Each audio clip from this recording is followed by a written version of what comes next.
Fire.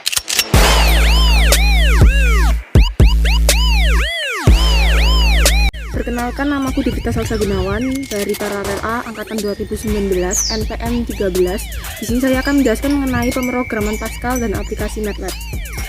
Cekidot. Di sini ada 3 struktur dasar, yaitu yang pertama judul program yang akan kita buat, yang kedua yaitu blok program terdiri dari 2 bagian, yang pertama bagian deklarasi dan yang kedua bagian pernyataan. Di sini berisi statement apa saja yang akan kita tulis dalam membuat suatu program. Bagiannya yang pertama ada use. Di sini digunakan untuk pengetikan naskah program pada semua unit. Yang kedua ada const, untuk mendefinisikan suatu konstanta tetap. Yang kedua ada var, untuk pendefinisian variabel pada program. Yang dibagi menjadi 2, yaitu numerik dan non-numerik. Integer di sini digunakan untuk bilangan bulat, sedangkan real digunakan untuk bilangan real variabel yang dibaca.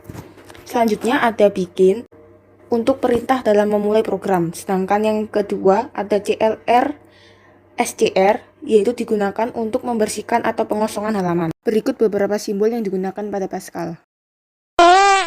Pertama ada write atau written, digunakan untuk menampilkan kata atau isi dari suatu variabel. Sedangkan read atau return digunakan untuk memasukkan data atau input ke dalam variabel.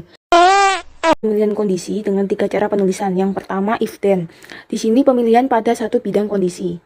Selanjutnya ada case of. Case of pemilihan sejumlah statement yang diawali suatu permasalahan. Yang ketiga if then else. If then else di sini digunakan untuk pemilihan pada 2 macam bentuk kondisi atau lebih. Yang pertama ada for do. For do di sini perulangan langsung dengan program langsung mencetak sesuai kondisi yang telah ditetapkan. Di sini dia akan mengulang hingga perulangan mencapai angka 10. Selanjutnya ada while do. While do di sini perulangan di mana aksi dilakukan hingga persyaratan atau kondisi tidak terpenuhi atau salah. Di sini perulangan akan berhenti jika n lebih kecil dari nilai i. Yang ketiga ada repeat until. Repeat until merupakan perulangan di mana aksi dilakukan hingga persyaratan atau kondisi terpenuhi. Jadi dia akan mengulang hingga benar, yaitu sampai m sama dengan 10. Pada MATLAB juga terdapat statement pemilihan kondisi. Yang pertama ada if else if, yaitu di mana mereka akan memilih dari beberapa statement ini, yaitu jika nilai Anda lebih dari 8 maka yang muncul akan nilai A, jika nilai Anda lebih dari 6,5 dan kurang dari 7,9 maka yang muncul akan nilai B. Selanjutnya adalah switch case, yaitu pengambilan keputusan berdasarkan beberapa pilihan kondisi, yaitu jika kita ingin mengkonversi nominal rupiah uang, kita bisa akan memilih USA dolar, SGD atau JPY. Ya, next kita ke statement perulangan. Yang pertama ada while. Di sini melakukan perulangan selama kondisi while terpenuhi dengan syarat harus ditentukan sebelum masuk ke perintah while.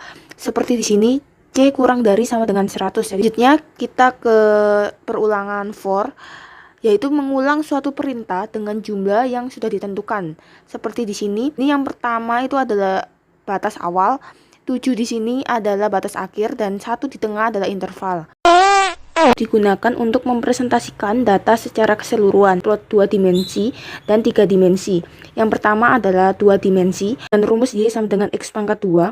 X-nya kita masukkan batas awal min 10 dan batas akhir 10. Terdapat grafik seperti pada gambar, di mana X-nya min 10 akan menghasilkan Y yaitu 100. Ya, pada grafik 3 dimensi juga sama dengan X min 10 dan interval 0,5 batas akhir 10 menghasilkan grafik seperti pada gambar.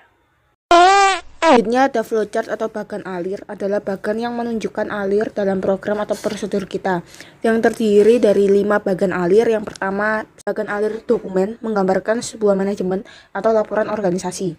Yang ketiga ada bagan alir skematik, yaitu menggambarkan semua prosedur. Yang keempat bagan alir program, di sini program yang dijelaskan secara rinci langkah-langkahnya. Dan kelima, bagan alir proses atau proses flowchart menjelaskan proses industri atau analisis dari suatu sistem yang kita buat. Sedangkan ini adalah beberapa simbol dari flowchart yang biasanya dipakai, yaitu konektor simbol, processing simbol, simbol manual operation, simbol decision,